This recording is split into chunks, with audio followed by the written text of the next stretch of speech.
So you've been locked up a few times as an adolescent, but your big case was when you were sentenced to 15 to life for murder, right? Yep. Can you talk about the events that led up to that situation? You talking about the date or just the whole build up? The whole thing, like what happened? Well, for me, I had like back then I really had like poor impulse control. I ain't care about nothing. I was the go-to guy when it's time to get a gun or somebody got a problem in the hood. They'd come and get me if you got a fight, whatever it was. And I was with all of it. My nickname growing up, they used to call me Badass. So I was always into whatever. So the whole build-up process, which I learned today, is that because I never understood how I was able to shoot somebody, take a life, how I was able to sell drugs, how I was able to do all of these different things and not have no empathy or sympathy and feel nothing for it. How the hell I'm able to do that, man? And I wanted to learn these things later on in life. When it was happening, I just thought, I'm a killer. I'm a gangster. That's what I thought it was. And I learned today that it took, I was desensitized. I dehumanized people.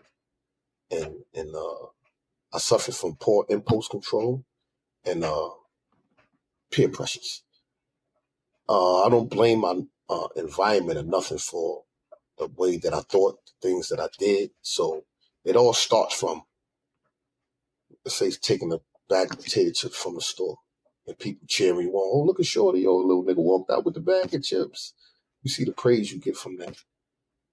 And it's a build-up from there. But it all plays a part with the mental part of everything. So it starts from that to me going right to selling crack. But before that, I had my shares of fights and all that growing up.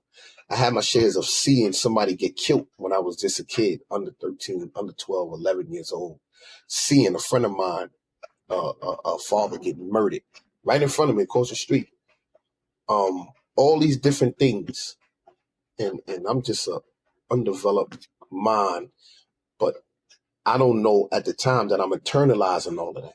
Seeing girls get beat, seeing dudes with girlfriends thinking this is how you treat a girl. And dudes talking to them, and the girl talk back and smack. I grew up with a lot of West Indian people and Dominicans, and this is how, at that time, the people that I knew dealt with relationships. I thought that's how it was. So that was my buildup. I say mentally, psychologically. That was the buildup for me. So when I was able to do these things or have these things in my life as far as girlfriends, a gun, the gun gave me power. The first time I ever held a gun, that shit gave me power. I didn't know what it was, but now I understand what it is now. And for everybody out there, for a person to have a gun, for a young kid, it's called cowardice. You're a coward. Because without the gun, you're not as tough. With the gun, tough as shit. And that's what I was going through. I was going through this phase of being tough with a gun, but really a coward without it. And when I say without it, don't mean like I'm a coward. Somebody could do something. I'm a punk. I ain't gonna fight back. Nah, I fight. I get busy. I do whatever.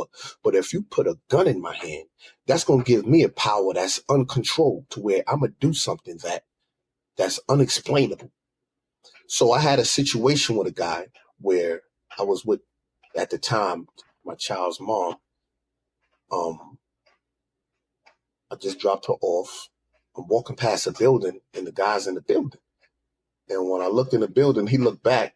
And back then it was always, what you looking at, nigga? If you look too long, there ain't no stare downs. Back then stare downs was what you looking at, what's up? And I'm walking towards him. He just started shooting at me. Bah, bah, bah, bah. I take off, I run in the house. I go get my gun. At the time I had a Tech 9 machine gun. I come out, I got it in a sneaker box. So I'm coming up the hill. I'm coming back to get him, but the police. How old are we talking at the time? 17, almost 18 years old. But before that, I did other shit before that. But we're just talking about the situation. I go up there, the police is coming down the hill though, they detectives.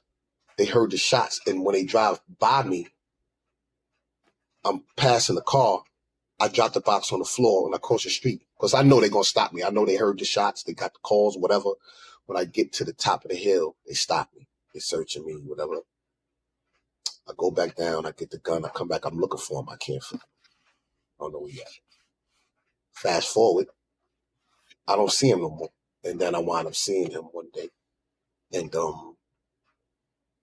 that's what led up to it. When I seen him, I'm with my co-defendant and took his life.